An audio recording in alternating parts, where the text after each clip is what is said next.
Malamang ay kilala mo na si Boss Toyo. Sino nga naman ang hindi makakakilala sa kanya? Siya lang naman ang nagmamayari ng Pinoy Pawn Stars, kung saan ay halos lahat ng bagay, mapalas man o lumang kagamitan ay kanya itong binibili. Kahit mga laruan ay kanya ring binibili, lalo na pag vintage toys. Sa bidyong ito ay ating aalamin kung anong mga laruan na ang kanyang nabili at alin dito ang pinakamahalang presyo. Pero bago tayo magsimula ay huwag kalimutang mag-like at i-hit ang notification bell para updated ka sa mga susunod ko na video.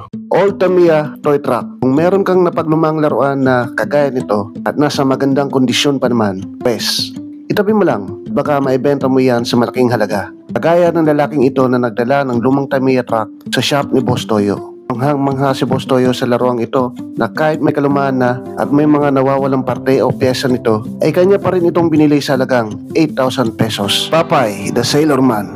Uy, Papay!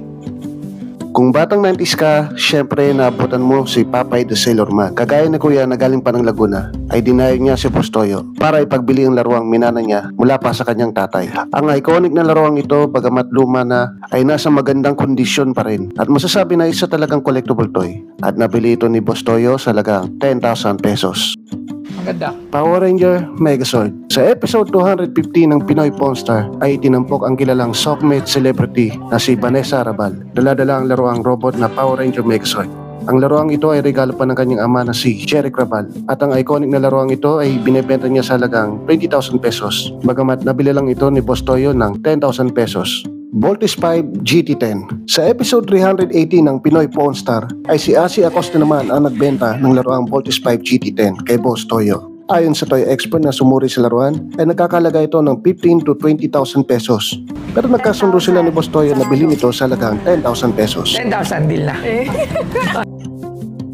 Binisita si Boss Toyo ng dalawang toy collector para ibenta ang complete set na Eraserhead vinyl toys. At nakita ni Boss Toyo na nakikita siya dito kaya binili niya ang mga laruan sa halagang 10,700. Sa episode 291 ng Pinoy Pawn Star ay may lalaking nagdala hindi lang isa kundi 12 piraso ng vintage na matchbox kay Boss Toyo. Ang ganitong laruan ay tunay na kinahiligan ng mga batang 90s at holy grail naman para sa mga diecast collector. Kaya pala talaga siya tinawag na matchbox kasi dati para siyang lagayan ng posporo. Ang mga laruang ito ay naibenta kay Boss Toyo sa halagang 19,000 pesos. Matchbox kasi gusto ko to kasi wala pa ako nito at mukha talaga siyang posporo.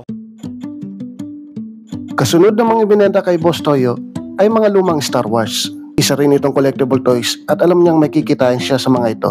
Kaya binili niya ang mga laruan sa halagang 15,000 pesos. May isang lalaki ang nagpunta sa shop ni Boss Toyo. Dala-dala ang kanyang mga koleksyon na G.I. Joe action figures. Balak niya ibenta lahat ng mga ito kay Boss Toyo basta maganda ang presyong i-offer sa kanya at handa niyang pakawalan ang kanyang mga koleksyon. G.I. Joe, isa yan sa mga laruan ko nung bata ako. Inilabas ni Kuya ang kanyang mga koleksyon at pinakita ito kay Boss Toyo na tila natutuwa habang tinitingnan ang mga laruan. Ano pa? Sige, labas na dyan. So magkano mo balak ibenta ito lahat?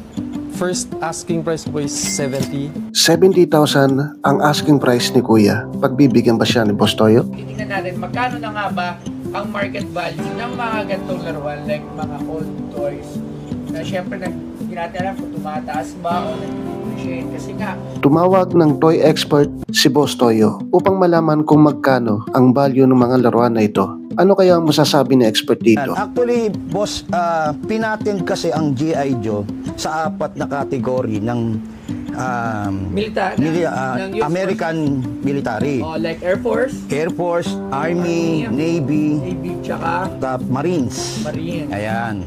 So, later on, gumawa rin sila yung parang sa mga nurse.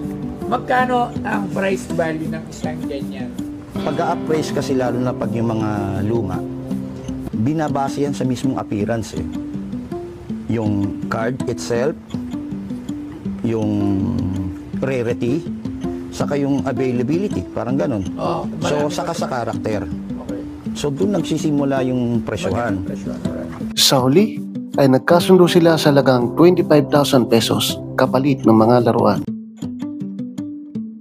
Isang antique collector naman ang nagdala ng kanyang lumang manika sa shop ni Boss Toyo. Sa unang tingin mo pa lang sa manika ay tila ba nababalutan ito ng misteryo. Ano pangalan niyo muna? May. Taga saan po kayo? Bibilhin kaya ni Boss Toyo ang nakakatakot na manikang ito? Magkano yan? 50K. 250K. Hindi lang sa itsura, maging sa presyo ay nakakatakot ang manika na ito. Gano'ng katagal na yan sa inyo? Bali 4 years na po sa amin. Sinuwerte ka ba dyan nung dumating Opo. sa'yo? Sa kabila ng nakakatakot na presensyang dala ng manika, ay nagpatawag si Boss Toyo ng expert para suriin ang value ng antigong manika na ito. Kaibigan ko yung seller nito. Isa sa mga batikang picker na taga Bulacan. Yan. So doon nyo Oo. nabili. Tapos nakita ko rin to, na-post dun sa mga groups at nag-viral ito. Ang daming kinilabutan na gumagalaw daw sa gabi, naglalakad daw sa gabi. Sa ko dito, mga 1960s, 1970s at the latest. Made in USA. Yan. Puta, Annabelle nga yan, made in USA. Made in USA. Probably mga 10 to 15. Pag Sama mo yung pag cabinet, walang issue. sabi mo yung cabinet, 5, mga 20. Sa huli ay nabili ni Boss Toyo ang manika sa halagang 75,000 pesos. Ito na yata ang pinakamahal sa mga laruang nabili ni Boss Toyo, mga Chucky dolls na galing pa ng Baguio. Oh, wow! Chucky!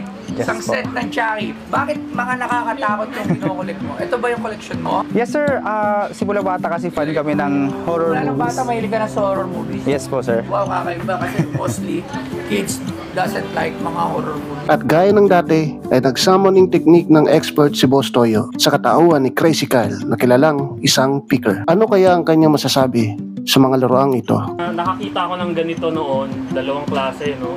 Isa of course sa Amerika, yung originals, and may Pinoy made nito. I think may gumawa nito sa Philippines ng mas maganda pa dun sa ano. Ito, this is Pinoy made. This Pinoy made, ito yung sa up north. Baguio. Baguio po. Baguio. Yes po. Okay, so ito yun. Yes po So sir. narinig mo na rin na this is, akala ko nga, this is official release ng, Kasi nga, mas maganda. ito yun oh, ito official release. Oo. So malaman kung saan siya papasok. Or custom made. Kasi depende talaga yan bro sa bibili. Kasi sa mata to ng purist, tatawagin niya yung replica. Sa mata naman ng mga art collector sa tingin. Ako, na-appreciate ko kasi like I'm an art toy collector. Oh, So, parang- nagandaan ako. Matapos magpaliwanag ni expert ng tungkol sa laruang ito, ay nag-umpisa ng magtawaran si Boss Toyo at ang seller. 200,000. Medyo mababa sir. 240 po. 220. Sa gitna na lang sir. 230. 225. Pero yung kasama na namin ito sa bahay. Ito pa namin. Sige. Matapos ang medyo mahabang tawaran, ay nakumbinsi ni Boss Toyo si seller sa halagang 227,000 pesos kapalit ng mga laruan. At siya ng mga lumang laruang nabili ni Boss Toyo.